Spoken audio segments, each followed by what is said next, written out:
ไฟละนะ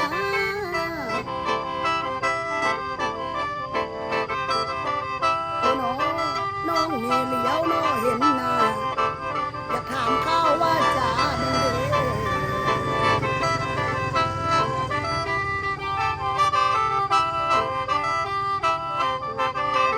ไอ้น้องอยากถามแล้วน้อข้าวอายมาจากดินใดเด้หรือไอ้มาน้อแต่ไกลแต่คำเห็นบ่ยอมย่อไอ้อย่ามาน้อหลอกตนมาตัวน้องให้มักบ่น้อ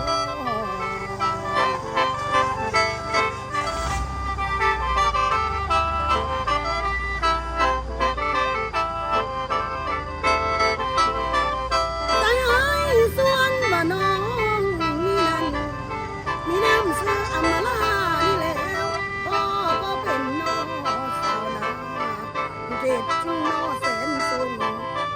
แก้มดงน้อดอนไม้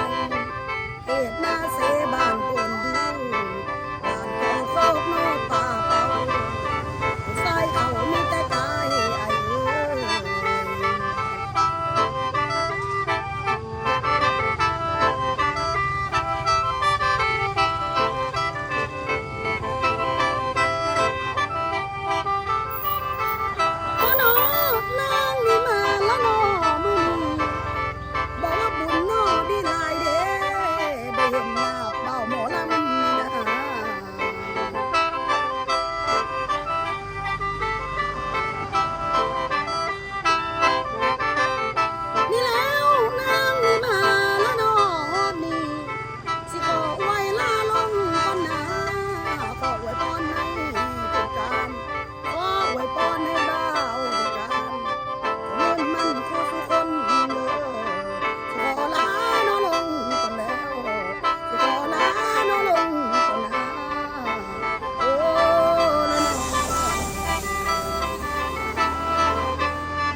นั่นแหละน้องรถ